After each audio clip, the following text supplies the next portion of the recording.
অন্যের টাকা কখনো নিতে হয় না, কারো হক মেরে দিতে হয় না। লাইফের প্রথম আমি যখন গান করি তখন আমাকে দেওয়ার কথা ছিল ওখানে 1500 টাকা, বাট আমি খুব কষ্ট পেয়েছি ওই দিন যে মানুষ এমন কেন। আমি আসলে মানুষকে খুবই কম বিশ্বাস করি এখন এই সব কিছুর জন্য।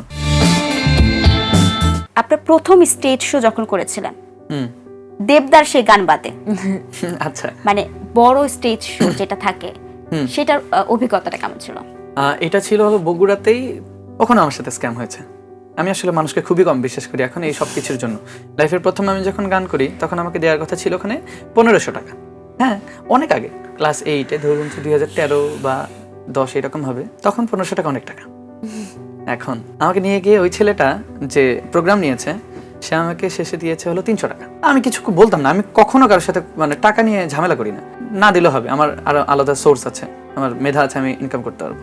কিন্তু আমার থেকে টাকাটা মানে বলে দিল না, এটা কিন্তু হয় ম্যাক্সিমাম টাইমেই হয় যে আপনাকে একটা কাজ দিল, ও কিন্তু আপনার পার্সেন্টেজ দেখবেন নাই করে দিছে। হ্যাঁ, অনেকের এগেনস্টে বলতেছি, যাই হোক। তো ওই ছেলেটা, তখন আমি ওই 300 টাকা পেলাম, বাট আমি খুব কষ্ট পেয়েছি ওই দিন যে মানুষ এমন কেন। আমি এত কিছু বুঝতাম না, তো কমপ্লেক্সিটি আমার মধ্যে কখনো ছিল না। পরে না 2 বছর পরে ছেলেটা মারা গেছে, পানিতে পড়ে মারা গেছে। আমার খারাপ লেগেছে। অ্যাট দ্য সেম টাইম আমি একটা শিক্ষাও পেয়েছি, অন্যের টাকা কখনো নিতে হয় না, কারো হক মেরে দিতে হয় না। যাই হোক, এরপরে অনেক শো করেছি, অনেক, মানে 1000টা পার হয়ে যাবে। জাহিদ তো আগে থেকেই অনেক বিজি, কন্টিনিউসলি গান করছেন, শো করছেন, স্টেজ শো করছেন। এর মানে আপনার কি মনে হয় এই কারণে যে আপনার ক্যাম্পাস লাইফে কিছুটা হ্যাম্পার হয়েছে? মানে আপনি চাইলে আরেকটু এনজয় করতে পারতেন ক্যাম্পাস লাইফটা, আরেকটু ভালো কিছু মুহূর্ত নিজের কাছে রাখতে পারতেন। আর এটার জন্য কি আপনার কোনো রিগ্রেট আছে কিনা? রিগ্রেট বলতে, ক্যাম্পাস লাইফ আমি একদম এনজয় করিনি।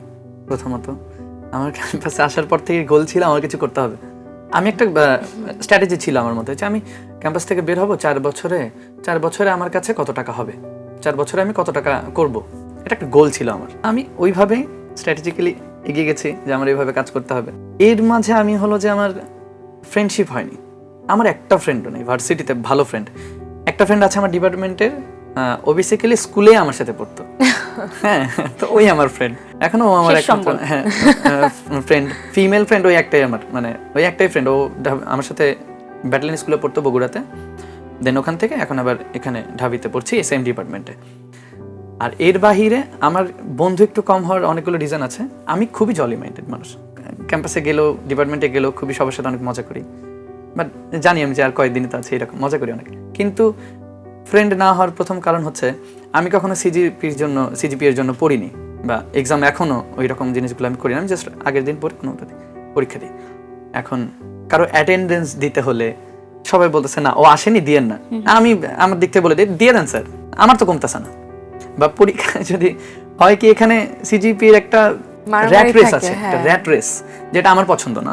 আমি এখানে কিছু শিখতে পারলে ওটাই আমার কাছে অনেক। এখন আমার যতটুকু ক্যালিবার আমি মনে করি আমার রেজাল্ট ওয়াইজ কিছু না।